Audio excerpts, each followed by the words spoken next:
So, lads, today we're going to be talking about something that I don't know if anyone has covered this.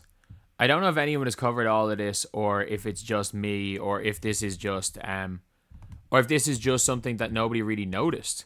Because at the end of the day, this could be just a me thing, but the Indiana Fever, literally, um, I've never seen a worse situation in terms of like the commentators as the Chicago Sky yesterday. So first of all, the Chicago Sky misspelled Caitlin Clark's name. They misspelled her name on the report. And if you guys don't know, that is like the calling card for the Caitlin Clark haters. Spelling her name with a Y. Is the calling card for the Caitlin Clark haters. These people will intentionally misspell her name. Like, it is an intentional thing. And again, look, I'm not going to say that this isn't, like, I'm not going to say that whoever did this did it intentionally. But I am saying that misspelling her names is the calling card for the Caitlin Clark haters. And I mean this as well. I'm not ruling it out. Because they freaking misspelled her name. And then, if you guys did not hear the commentators yesterday, there were some crazy things they said. Like, I think there was a conversation, and it was like, they were talking about the MVP. And by the way, I think the MVP is as good as a given. I think it's as good as a given that it's going to be Fee Collier. And if anyone says Angel Wilson, I literally saw a post saying Angel Wilson should be the MVP, and I'm like, what games are people watching? They're reading box scores, and they're not even doing that well. Like, but at the end of the day, it was talking about MVP, and I think one of the commentators said, I'm paraphrasing, but I think it was something along the lines of,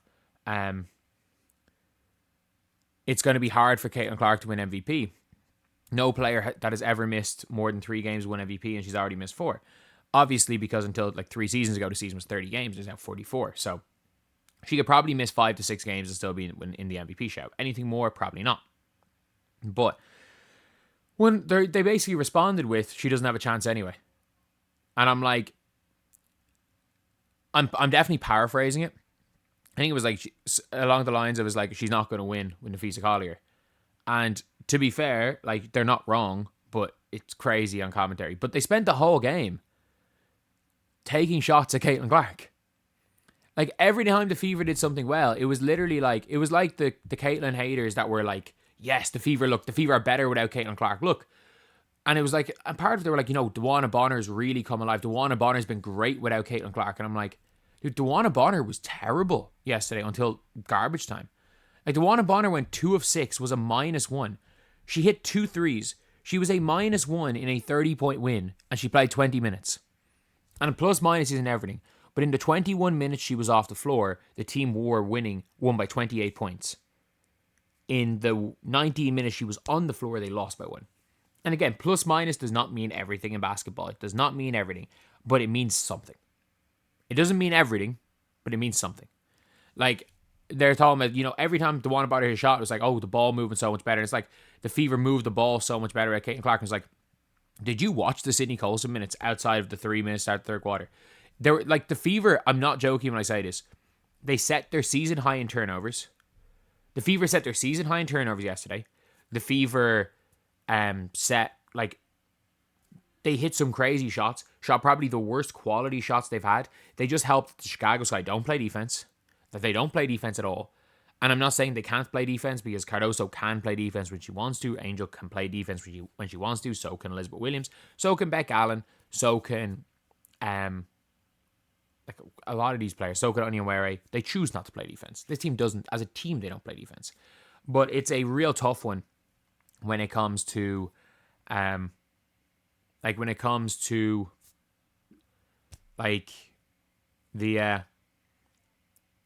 the Fever, is that like that was the best they've looked, because they have Ari McDonald, who played not like Caitlin Clark, but she ran the show. They were great with Ari McDonald on the floor, but she ran the show. They proved they needed a point guard. And like, what people don't understand is, like, Aaliyah Boston, by the way. Aaliyah Boston with Caitlin Clark on the floor is that when Caitlin Clark plays, she averages 20 points per game. When Caitlin Clark does not play, she's averaging what? Without Caitlin Clark, 10, 17, 10, 11. So she's averaging about, 12 points, 11, 12 points per game, 12 points per game without Caitlin Clark on the floor. She's averaging 20 with Caitlin Clark on the floor. The only player, and by the way, as well, Natasha Howard, I know she had a decent game. She's still also averaged more with Caitlin Clark on the floor. Without Caitlin Clark, 11, 9, 6, 13. I know she had 6, but she had a 26-point game. She's averaging more with Caitlin Clark on the floor. Kelsey Mitchell, by the way, whether it be Caitlin Clark or whether it be her or whether it be Ari McDonald, Kelsey Mitchell is just better with a point guard. She's just better with a point guard on the floor. But every single player on the Indiana Fever team is better with Caitlin Clark on the floor than without Caitlin Clark on the floor. And the fact is, Ari McDonald helps this team. But the amount of almost they're so much better without Caitlin Clark. It's like the ball moves so much faster without Caitlin. And I'm like, what basketball are we watching? What basketball are we watching? We're watching a team. This was the worst game I've ever seen from a WNBA team by this guy. I did not think... the Fever weren't good. They weren't good. Ari McDonald was exceptional. I thought Kelsey Mitchell was real good. I mean that, I thought Kelsey Mitchell was genuinely good. And...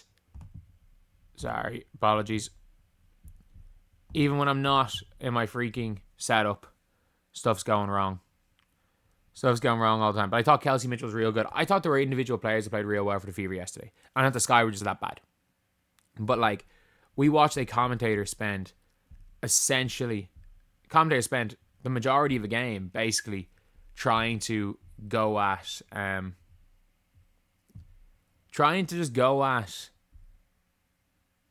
player who's on the other team that is better than any player on your team by a significant amount. It's not even close. It's not even remotely close.